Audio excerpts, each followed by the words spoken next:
Please welcome to the stage Carnegie Institution for Science President, Eric Isaacs.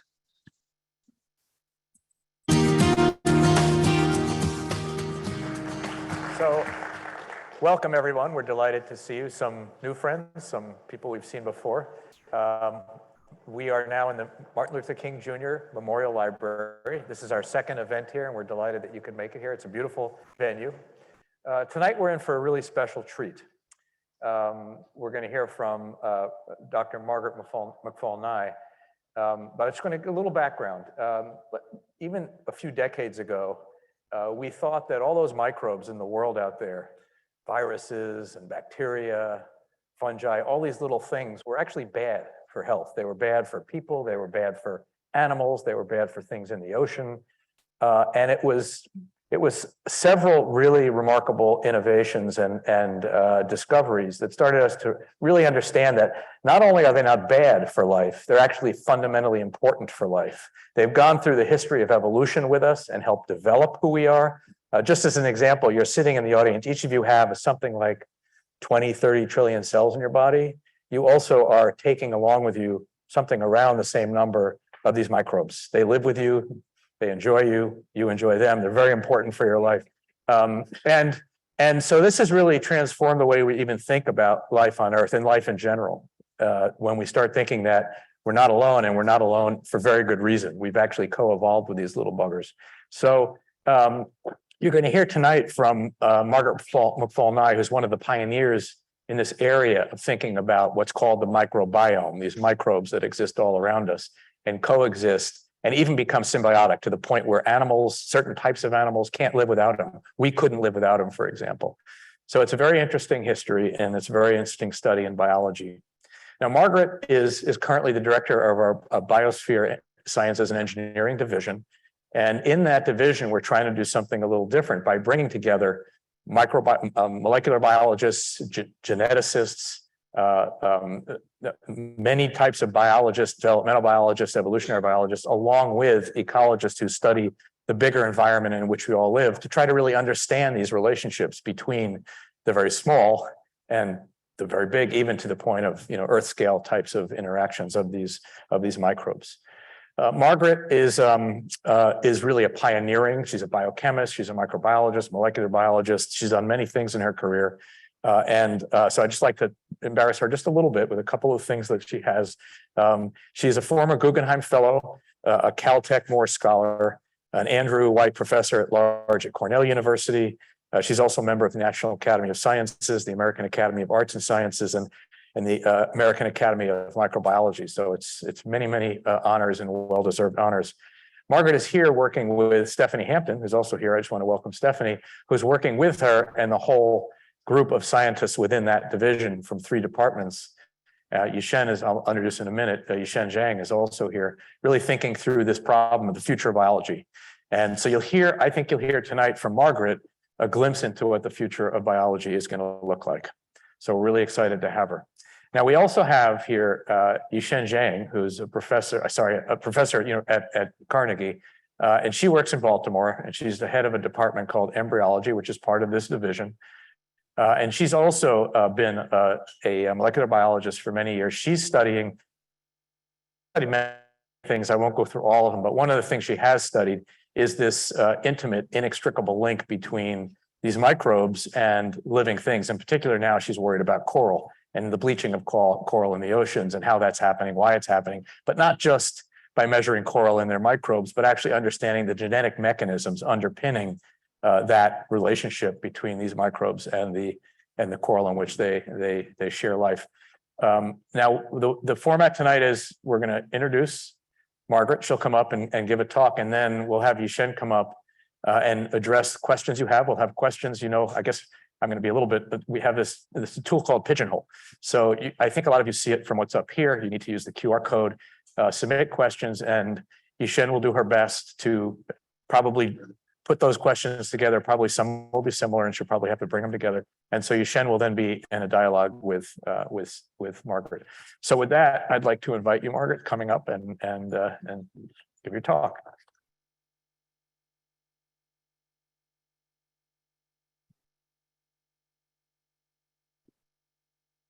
Thank you, Eric. And I'd like to thank each and every one of you for coming tonight. I'm really delighted to have this opportunity to tell you a little bit about what I've been working on. So Squid Pro Quo. And so I'm going to talk a lot about my research program and my journey through life studying the Hawaiian bobtail squid.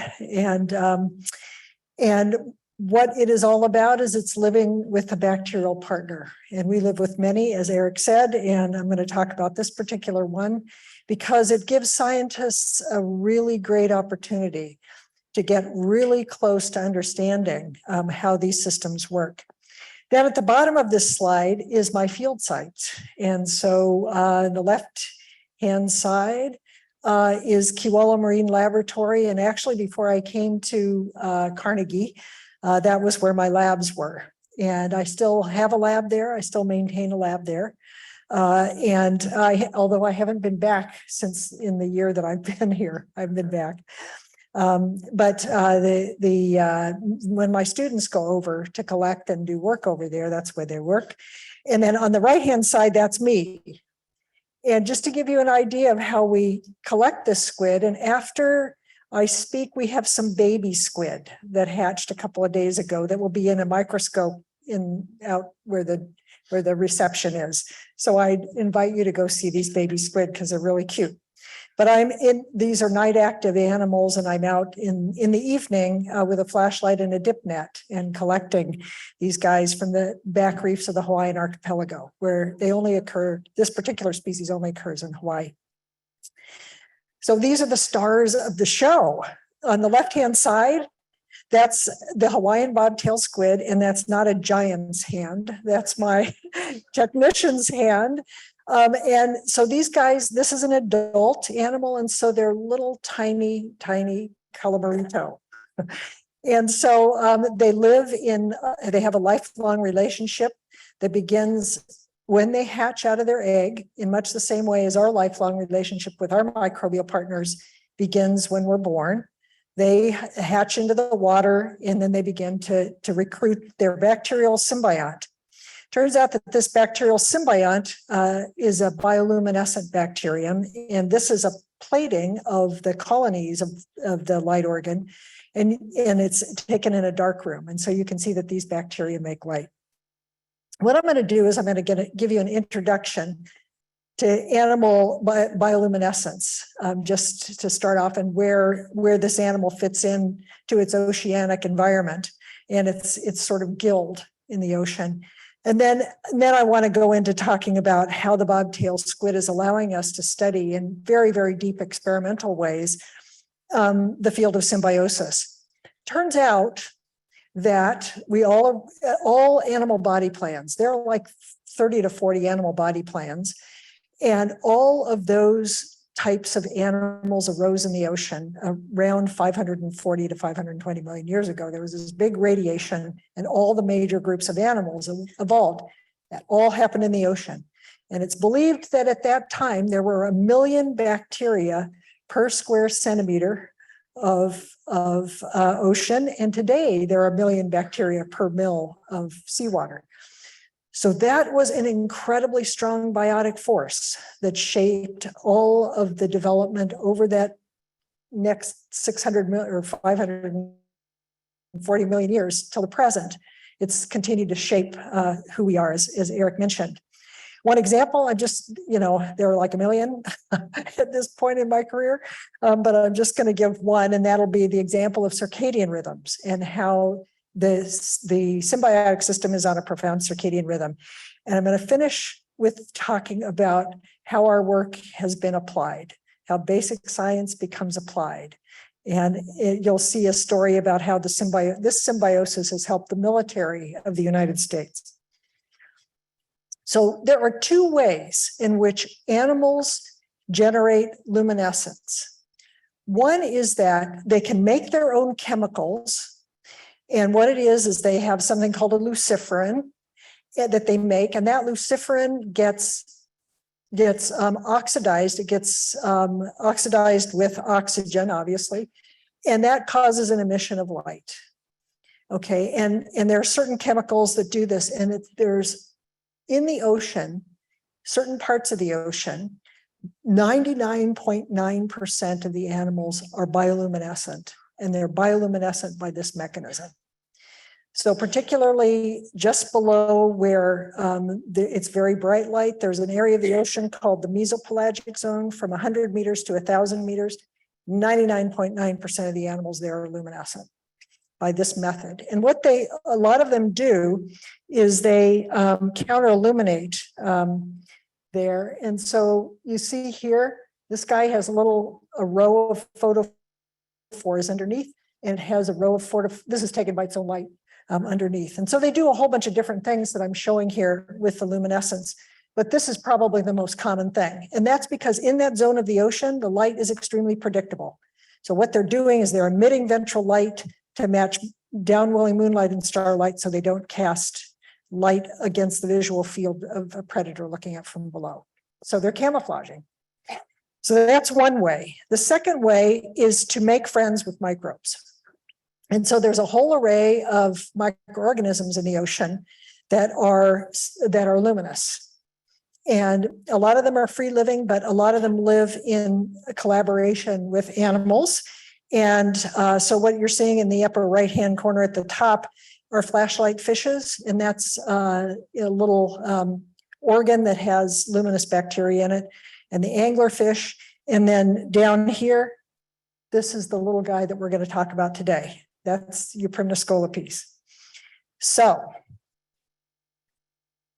it's all about the ecology. What are they doing? Like I said, in the mesopelagic zone, there are a lot of animals because the light field is so predictable that they can be bioluminescent and camouflage in a homogeneous environment where there's nowhere to hide. They've got to camouflage somewhere from their predators, and that's the way they do it. This guy and a lot of the animals that are near shore, that live either near shore or near the benthos, they'll have this symbiosis with bacteria. So they'll have all of the luminescence concentrated into an organ somewhere in their body, and then they use that organ. They have all kinds of apparatuses on that to make sure that it's flooded out into the environment. The light is. So what happens is this is a behavior called counter-illumination. So counter-illumination, like I said, is you emit this ventral light out, and so this little lizard fish can't see Euprymna. And so this is the camouflaging. And in these shallow water environments, this can only happen at night. So all of the animals that are bioluminescent in shallow waters are almost always nocturnal. And so Euprymna is a little nocturnal animal. So it comes out at night to forage in the water column and get food and mate and all that other sort of stuff. And then during the day, Euprymna buries in the sand, completely buries in the sand and is quiescent. It buries so deeply in the sand that you can go into my lab and they're in the lab and you can look in the tanks and you can't see them. So if you ever visit Caltech, come on by and I'll show you the colony of adult squid. So we're going to be talking about this model system for symbiosis. So it so happens that we're going to take advantage of this luminescence in a lot of ways. Most symbiotic associations are nutritional.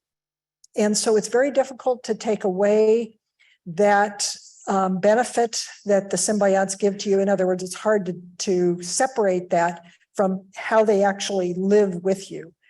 In other words, it's complicated. It's more complicated. This guy is only using luminescence. And so it's not a nutritional symbiosis. And that's one of the advantages. There are lots of other models I wanted to mention that are being developed in symbiosis. And so I'm showing a set of them here. And some of them have very limited numbers of symbionts. And that's, you can ask, how do you maintain a mixed group of symbionts? One of the ones I find most fascinating is the honeybee, which I neglected to put up here. The honeybee has 8 different species in its gut. It has 8 species, and those species keep that honeybee happy. And I know you've heard a lot about colony collapse and stuff like that. Some of that has to do with problems with the microbiota. So in any event, there's a whole group of models that are being developed, and they're mainly being developed because they're simple. And so most of you in this room probably know that when biologists face something really complicated, what they do is they go and look at something in which that particular thing that they want to study is done very simply. And so because we've had bacteria around for a long time, these things are very highly conserved over evolutionary time. Why models? This is what I was just saying. The healthy human is a complex nested ecosystem. So I'm showing here that back in around 2006 to 2008, there was a huge technological breakthrough, and that was called next generation sequencing. And that allowed us to identify bacteria anywhere, in and on you, on your skin, in your gut and whatnot, because most of them are not culturable in the lab. And so we could identify them by molecular means. And now the whole world has exploded with looking at how many bacteria there are. And it turns out by far and away, they're the most diverse of all organisms on Earth. And they are the foundation for the health of most corners, if not all corners of the biosphere.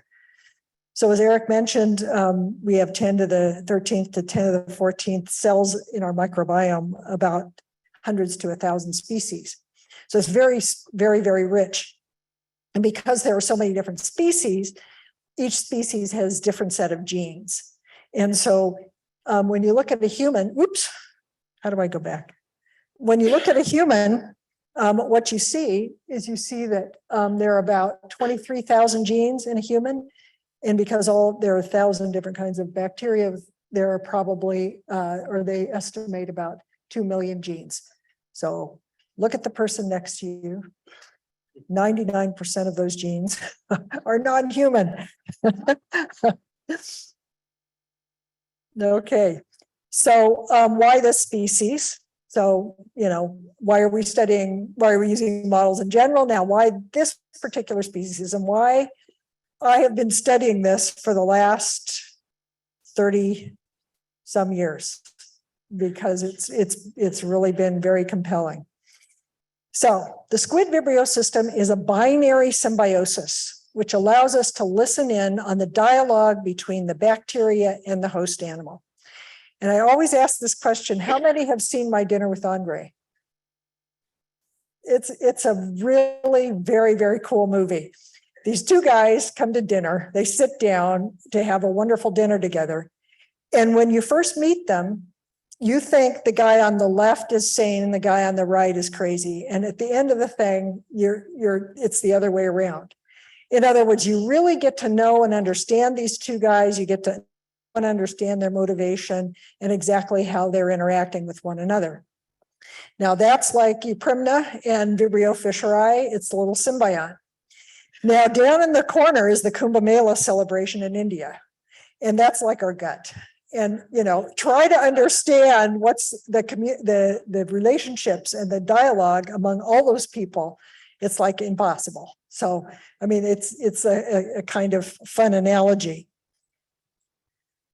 The other reason why we are, like I said, there are all these conserved things that have been conserved through evolution.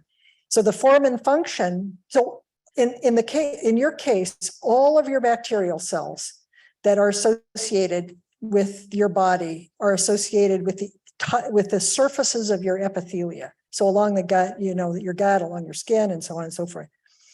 And that's very highly conserved over evolution.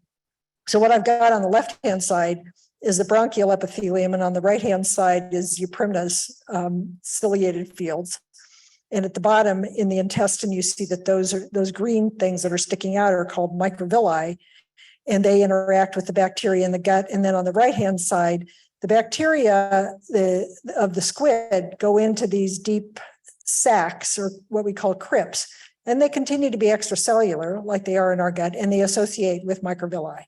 And so this is highly conserved throughout the evolutionary time. And so, we can hope to learn about how animals associate with bacteria along the apical surfaces of their epithelia. So what kind of questions do we ask? Well, Euprymna, the little bobtail squid, like I said, acquires its symbionts anew each generation from the environment. It's sterile when it hatches, you're sterile when you're born. And so there's a whole subset of animals that actually have what is called vertical transmission. That is, their symbionts are in or on their egg and participate in the events of embryogenesis. But most animals don't. Most animals acquire their symbionts anew each generation from the environment. So the first thing they have to do is they have to get their symbiont from the environment. And that's something I'm not going to have time to talk about today. But like I said, there are 1 million cells per mil.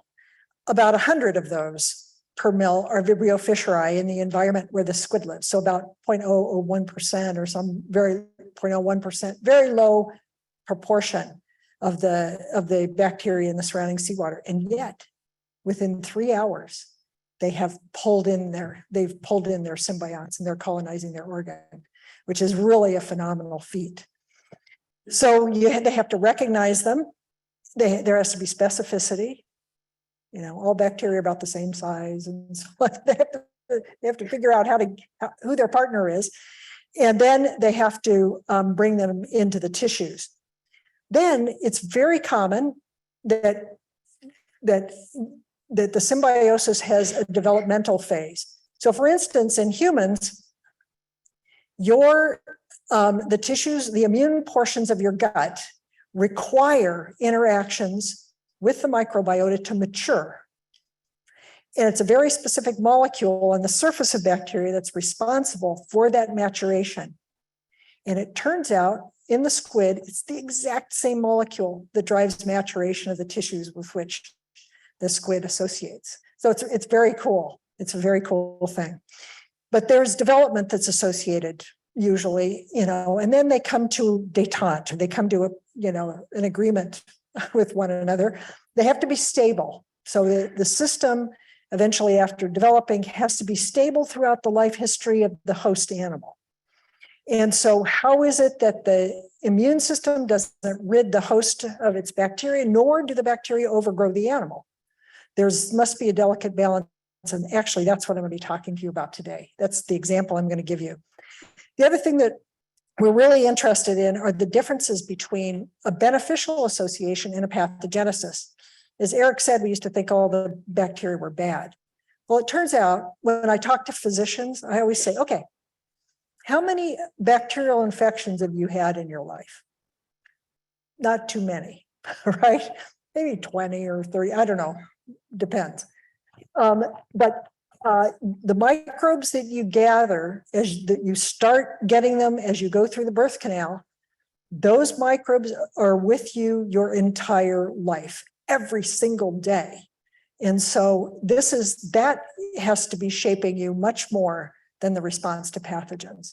But what is the difference? What is the difference? And it turns out, after studying this for 30 years, a question could be asked, is the language between the host and the symbiont the same language, or is it two different languages, one that characterizes pathogenesis and one that characterizes a beneficial association? In other words, they're talking to one another and what's being said. Is it like French and English, or is it like all one language just used differently? Well, it turns out it's one language. And what is happening in a pathogenesis is the pathogen is a spy. It's going in and using the same things that the beneficial bacteria use to talk to the host, and it goes in as a spy and then causes pathogenesis. And the host overreacts. Usually the immune system is overreacting, and that adds to the pathogenesis. But so it's interesting because it's the same language, which is kind of fun. So let me tell you some details of the symbiotic system of this bizarre system so that you can follow the example that I'm going to give. Okay, that casual guy in the upper left-hand corner is your primate. If you do a ventral dissection, in other words, if you open this little guy, open this little guy right here, and you open him up, you anesthetize him and open him up. What you see is this bilobed light organ in the center of the mantle cavity, like two kidneys stuck together. If you take one of the lobes and you look at it closely, because they're bioluminescent and the light has to be handled by the animal and modified so that it is effective in the counter-illumination behavior, it is actually an inner eye. It's like an eye. So instead of receiving light, it emits light, but it has to handle light. And so it does all the same things. So there's a lens, and there's a lens here that bends the light out. The bacteria are in this tissue, and the light goes out through here, through the ventral surface. But behind that is a reflector that's like the tapetum in a cat's eye, cat's eye shine, so that stray light is bounced back out. And then there's an ink sac that is like your choroid in the back of your eye. What's interesting is not only is it anatomically like an eye, the genes that induce the development of the light organ are the same genes that induce the development of the eye. And it's the lens proteins here, despite the fact that this lens actually comes from muscle instead of epithelia, the proteins that are used are identical, which is really amazing. So it's a fun study. So I'm going to talk about rhythms. So here's one of my favorite people. And everything in the universe has a rhythm, everything dances. And so, and it's true that symbiotic systems, we now know more and more that symbiotic systems have rhythms, or most of them do. So we were the very first people in the squid Vibrio system to study rhythms in symbiosis and circadian rhythms and what exactly goes on over a day-night cycle. And so, of course, it was very easy for us to work on it. And I would constantly go a lot to the human microbiome meetings. And I would go to the human microbiome meetings and I'd say, you guys, you have to look at circadian rhythm. You have to look at circadian rhythm. And it's so complicated that they for a long time didn't do it. But we continued to work on it. And this is what we found. So the first thing you have to know is that light activating bacterial molecules. So the bacterial molecules, to make light, the bacteria require oxygen. They require oxygen to make light. Actually, all luminescent reactions require oxygen. So that's the first thing I want you to know. So the diorhythms, very early on, we found out that they were this animal's luminescence. So you'll see these babies when you go to the reception. These babies, we put them in little scintillation vials, and then we put that in a photon counter, and it'll tell us whether or not they're luminous and how luminous. So when we first did this, we noticed that what would happen is they had this really profound daily rhythm on the light production that was coming out of these babies. And we didn't know what that was all about. So we began to look at it more deeply. And what we found, of course, is that because they only need the light at night is when the light is brightest. Okay. Now the light is brightest at night. And so that's when the oxygen is going to be coming. So how in the world do they control this light? So it turns out that about 10% of the modulation is due to the control of oxygen delivery to the symbionts. So they're about 10%. So what is it that they do with this 10%? How do they control oxygen delivery to the symbionts to keep that, oscillation over a day-night cycle? Actually, this is a very, very complicated story, a very, very complicated story. So I'm just going to tell you one angle on it. And here's where we go. So could you play the video, please? So what you see is in green are the 10 trillion symbiont cells inside of this light organ. And the purple and the blue is host tissue. And this was a movie my graduate student Eric Koch made. Now look at how thin that is. So we've been looking at this for 30 years. And we thought that they were in big bags in there. And he showed that they're in very, very, very close contact with the host cells. So if you rotate that around, you see by TEM that almost every bacterial cell is in close association with the host cells. And so the host cells can control the light that the bacteria are making by controlling the oxygen. So each one of these is one of the bacteria. So they're very closely associated with the animal cells. So how do they control? How is it that this works? Well, the host protein, hemocyanin, which is, you guys have in your blood hemoglobin carries the oxygen, right, in your bloodstream. These guys have a blood protein called hemocyanin, and instead of, it's actually green.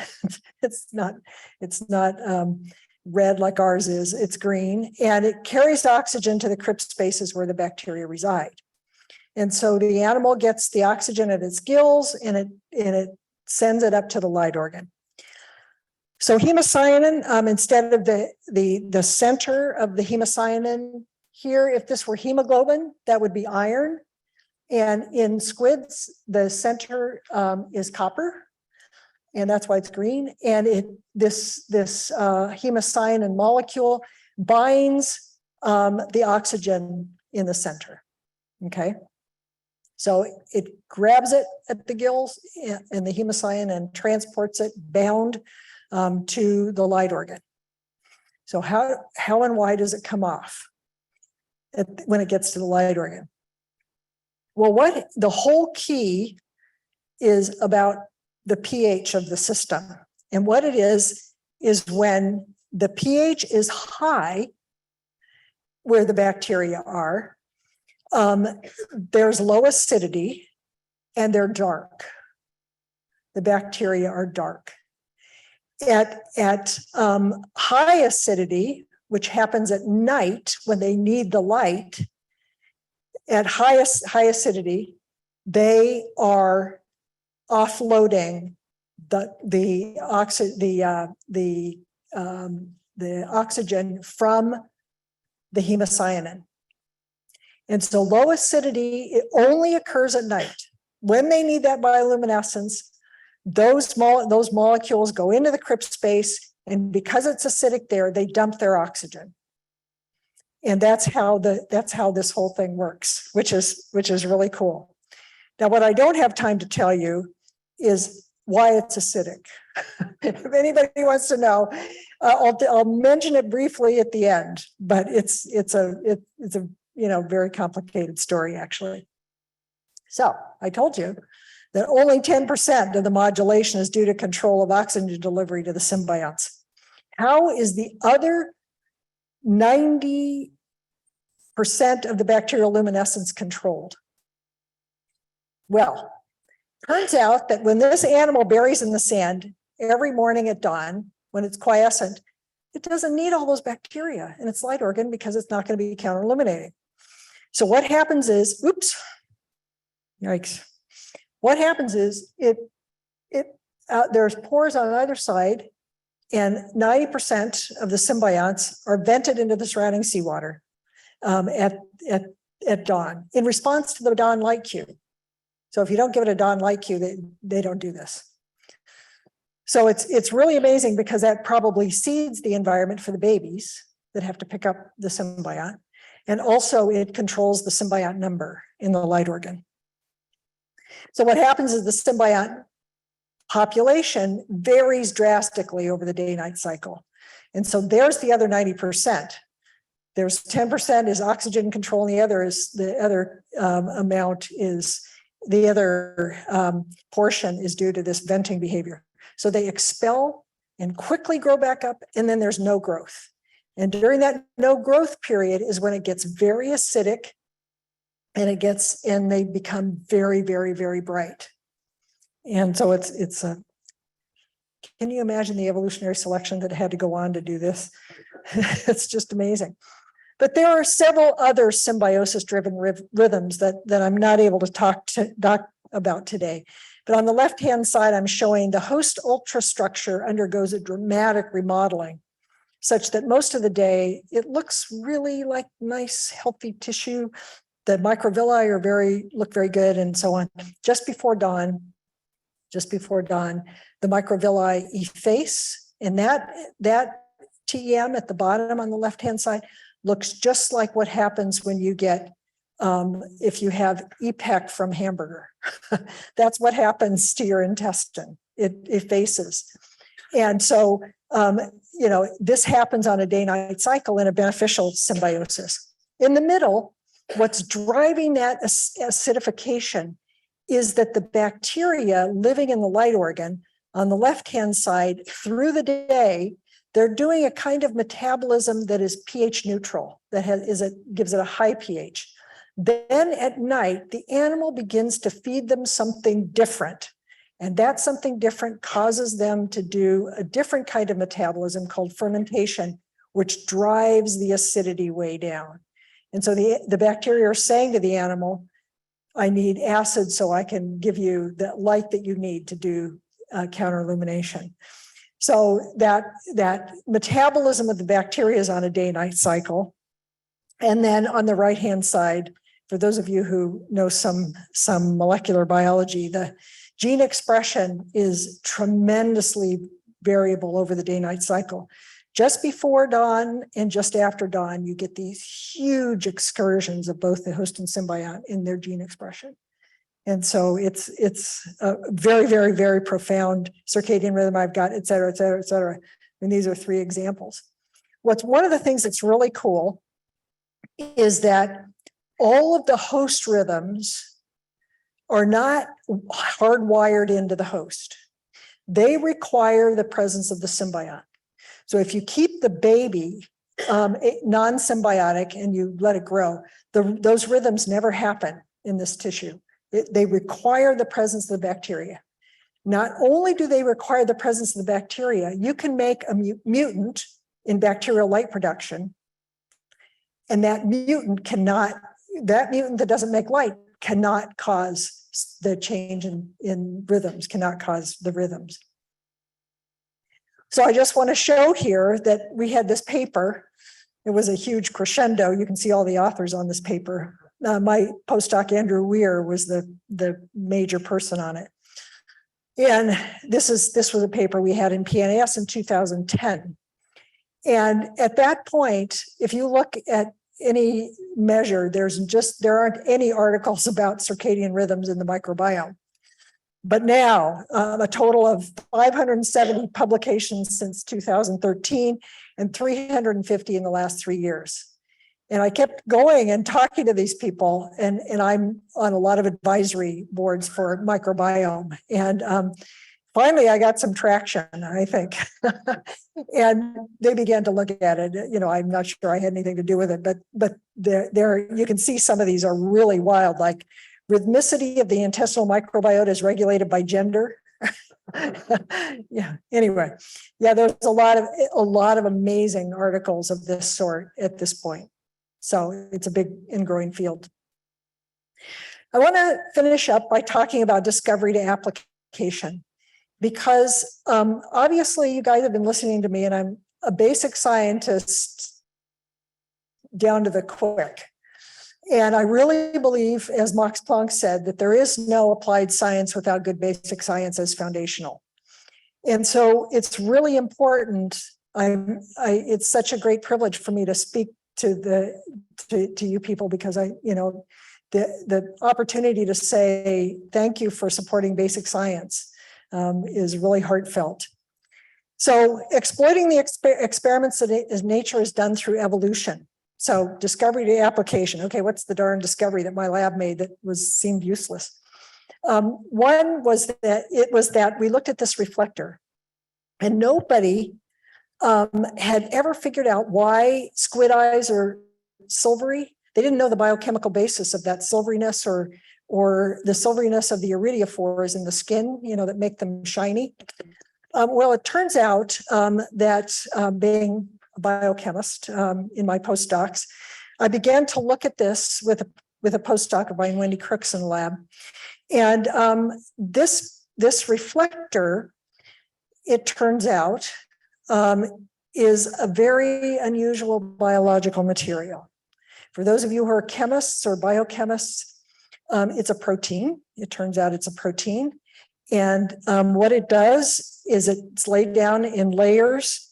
And what happens is the bacterial light production comes out of this region and it goes out. But if stray light goes dorsally, then it gets reflected back by the reflector so that the animal captures every photon that's being emitted by the bacteria.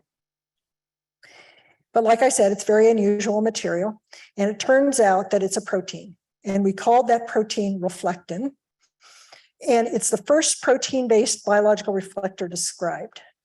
And so it was really weird. For those of you who are biochemists, it's made of 5 amino acids. It's 30 kD protein, 30 kilodalton protein. And it's made of 5 of the 20 amino acids make up 75% of the protein, which is really unusual.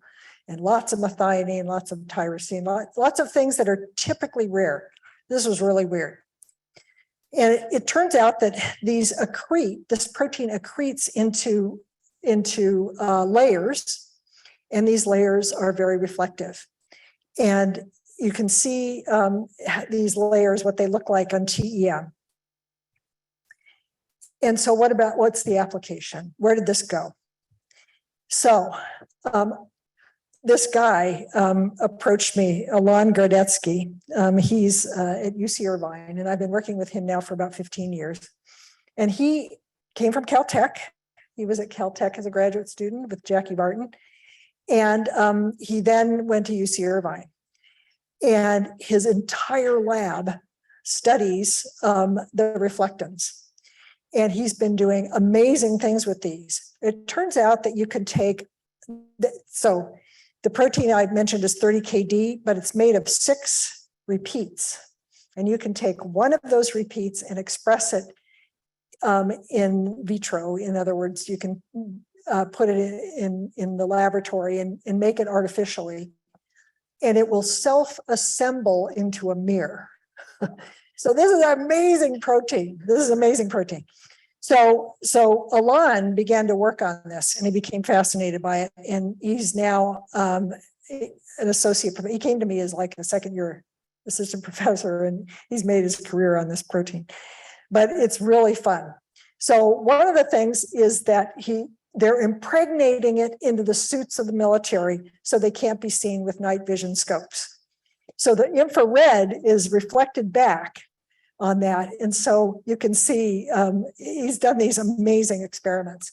So this is an example of taking the reflectins, expressing them in high concentrations in vitro, and impregnating them into the suits of the military so that it's this new thing.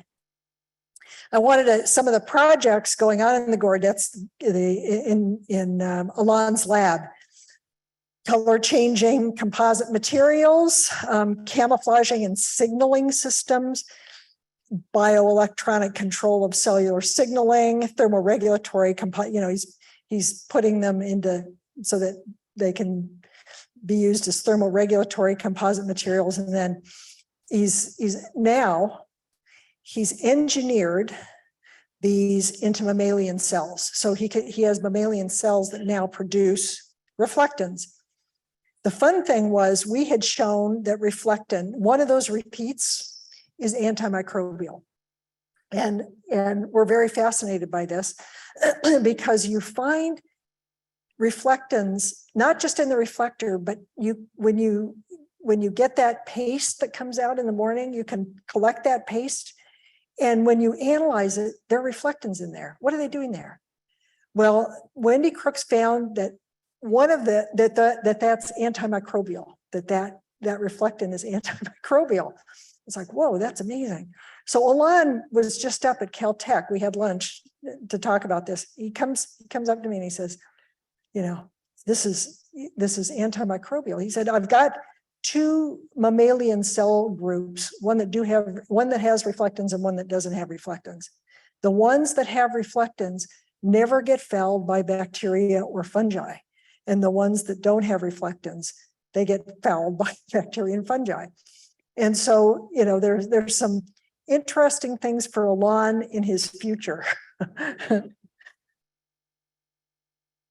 So the take home for that is that pioneering basic research, in my opinion, provides the foundation for efficient and effective approaches to the challenges we face. And I'm a really true believer that until such time as we understand the basic science that's associated with climate change, we will not be able to have effective and efficient, facing those challenges. We won't have good solutions. We'll run in tight circles, in my opinion. So I want to finish by acknowledging portions of my lab. So this was every year, the Squid Vibrio community has a meeting, and just so that we don't bump into each other. There are now somewhere between, around the world, there are probably 20 labs that study the Squid Vibrio system. And every year, those who can come and get together, and we talk about what we're doing so that we don't compete, but rather we character displace so that we can get a lot more done. And so we had a meeting at Scripps Oceanography in La Jolla. And my partner, Ned Ruby, I'm in the back there doing the Shaka sign. And I've got my arm around Ned Ruby, who's my partner, and he's the microbiologist and I'm the animal biologist. And so this group, these are our academic children, grandchildren, and great-grandchildren. And I'm recognizing lifelong support from the National Institutes of Health, National Science Foundation, Gordon and Betty Moore, ONR, and the WM Keck Foundation. So with that, can we turn the lights down? Is that possible? And let's show this little movie. It's just like 20 seconds. Oh, no. Go back.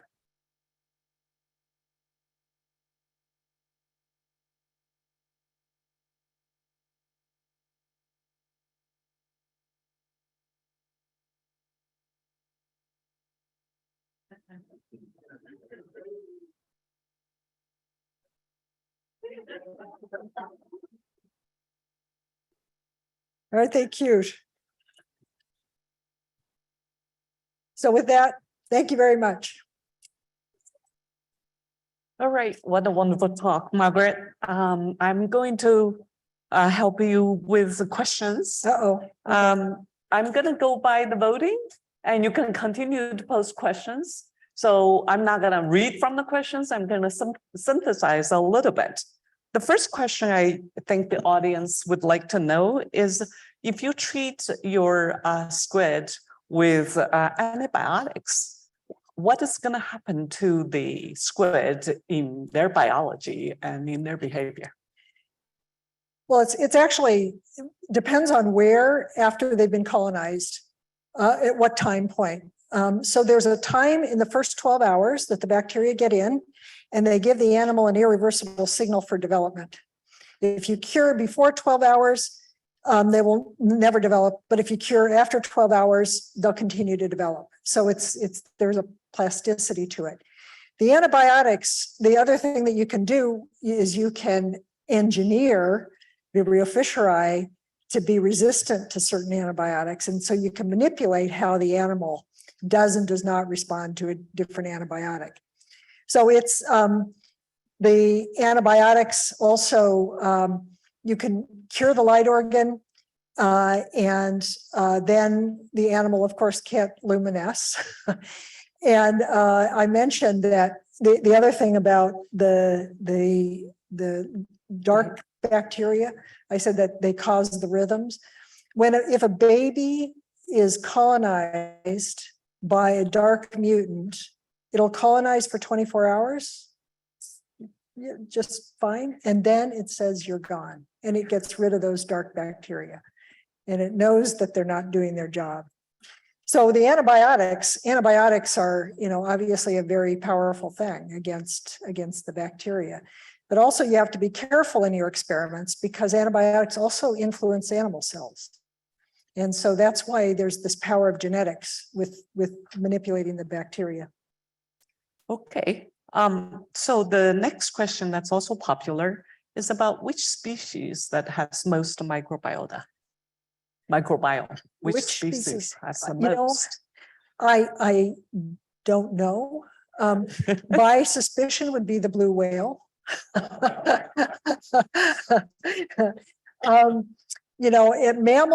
Mammals have very, very, very diverse microbiota. And humans so what you would be looking for is you would be looking for an animal that has a fairly broad diet. And one of the things that is confounding is that, and doesn't happen in Euprimna, is that your system is open. You've got microbes on your food, and so you've got tourist load and you've got resident load.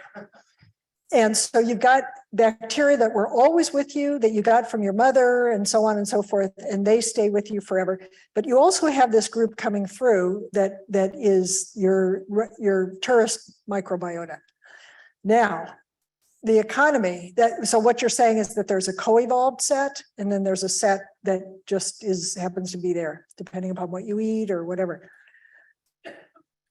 Your microbiota that is co-evolved is stable.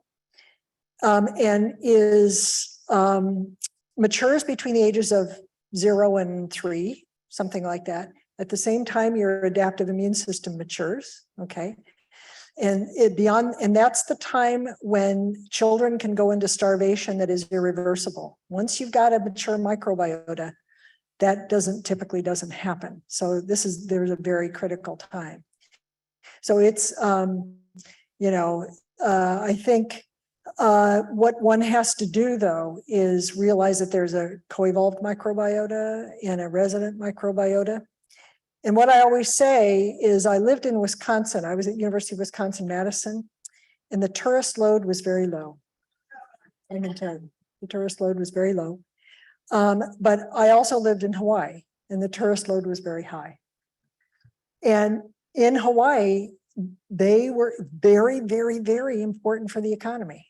And so it's not that those guys passing through aren't important for the economy, because they are. Yeah. So the next question is about microbiome transplantation. Right. And relating to how the ecosystem kind of select which species is going to take hold. Yeah. Especially in the context of human, transplantation. Yeah. Making it successful. Yeah.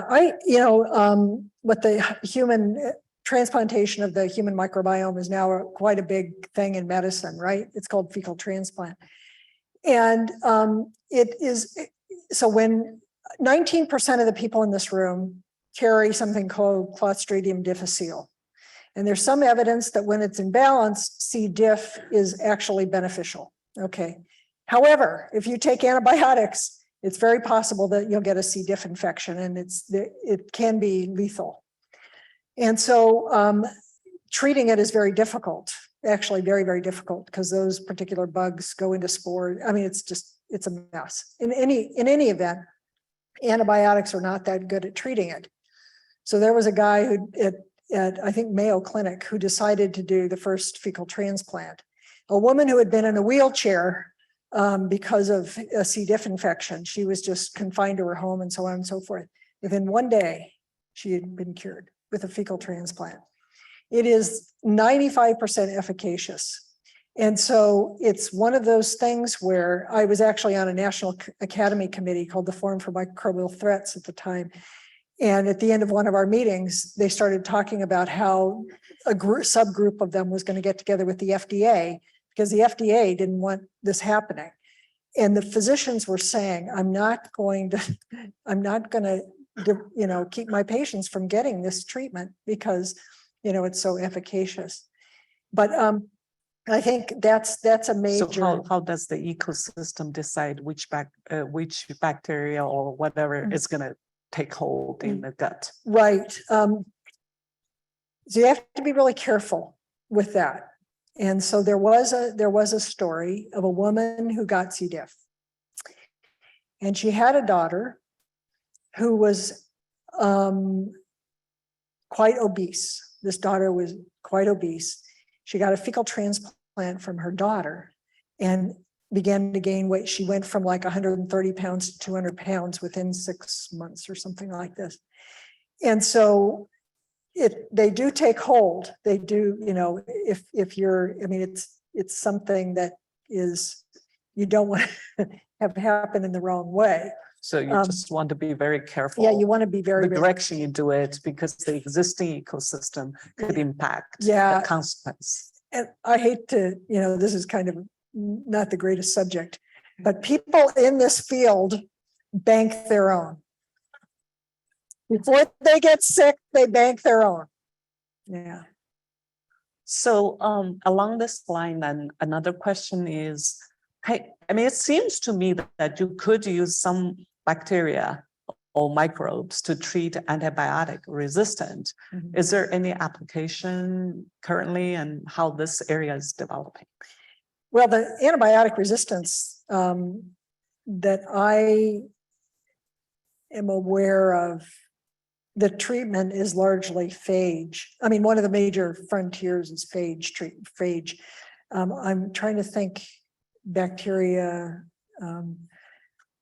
I have heard of the following, that you can have salmonella species that are not pathogenic. And I had heard that Japan, for instance, had been slathering their chickens, because salmonella poisoning comes from raw chicken and so on, with this competing salmonella strain. And so that it would keep them from rotting. And so you can do competition for a niche with a pathogen. Right. So along the pathogen questions, the audience question is about why Vibrio fisheri is not pathogenic, and while Vibrio cholera is. Yeah. It does make you sick. And then does cholera make the squid sick? Yeah. So I think that's- actually, in the absence of Vibrio fisheri, absolutely nothing gets into those crypts. So that's a very specific site for that specific bacterium, and so they co-evolve together. Vibrio cholera lives quite fine, thank you, with lots of animals, mollusks, and bivalves and so on in the environment as a non-pathogen.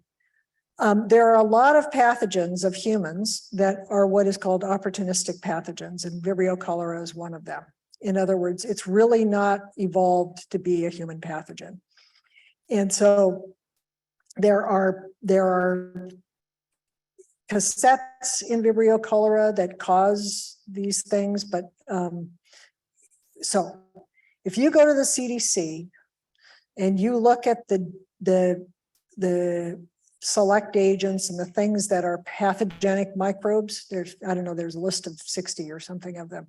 All of them, every single one of them except one, is a member of the normal microbiota, is a congener of a member of the normal microbiota. So to give an example of how people have been studying this, there's a woman named Magdalena So, and Maggie So studies Neisseria meningitidis, which causes bacterial meningitis, and Neisseria gonorrhea, which causes gonorrhea.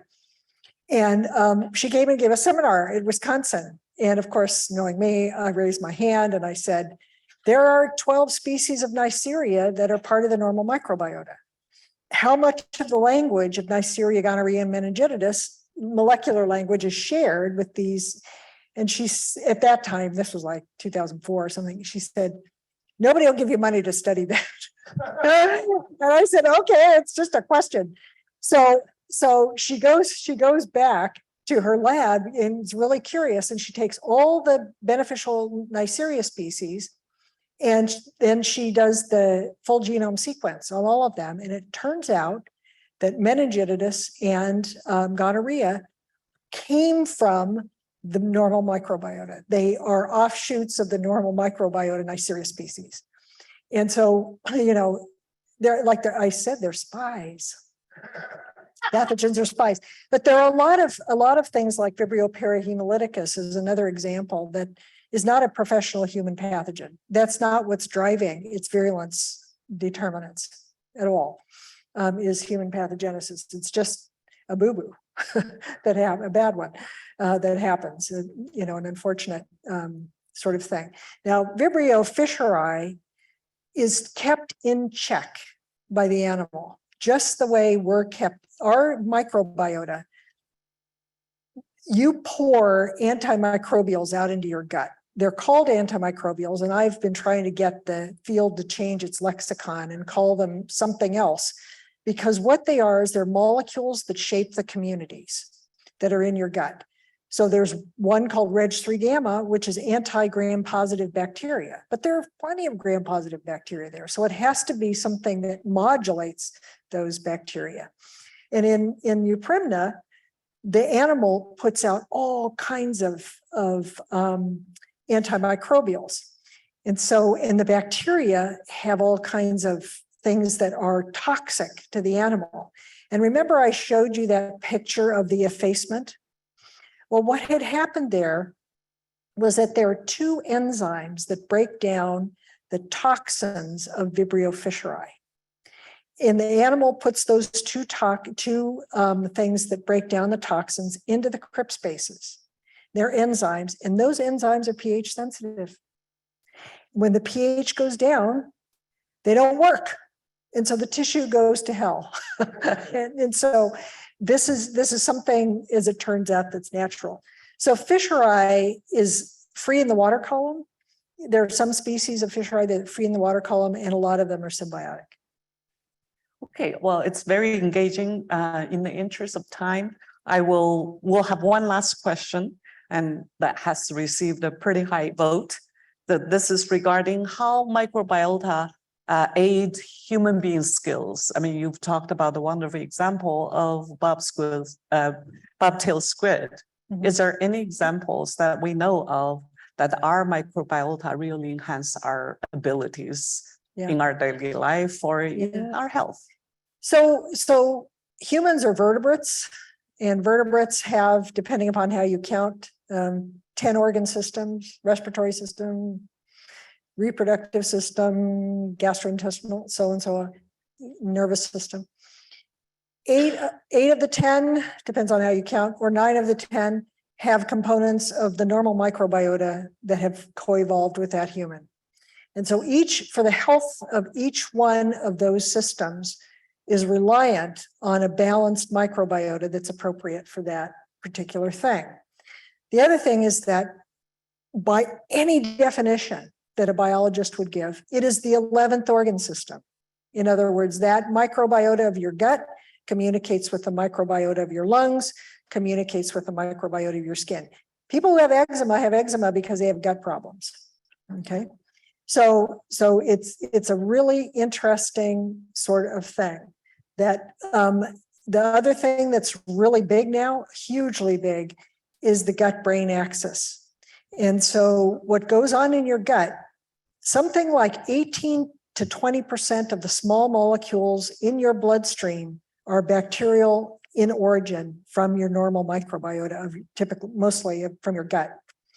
What that means is that every single cell in your body that's serviced by blood is now and has been over evolutionary time interacting with microbial molecules.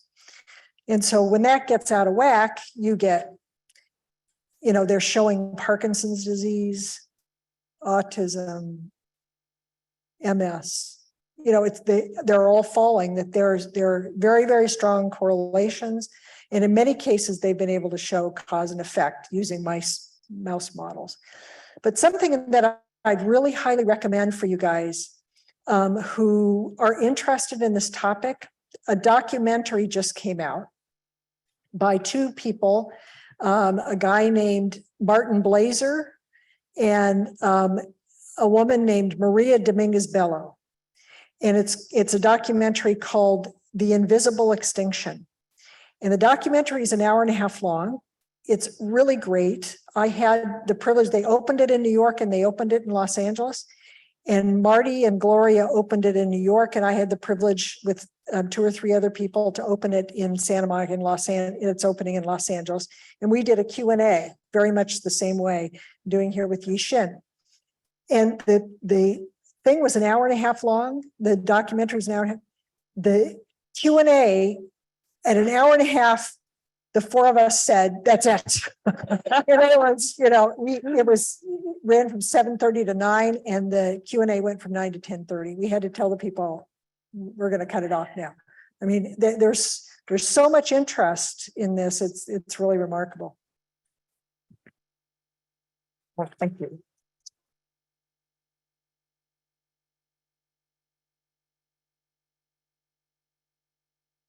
So, thank you. Thank you, Yishen, for a really nice question and answer. And of course, thank you, Margaret. That was really terrific. Let's give her one more quick round of applause.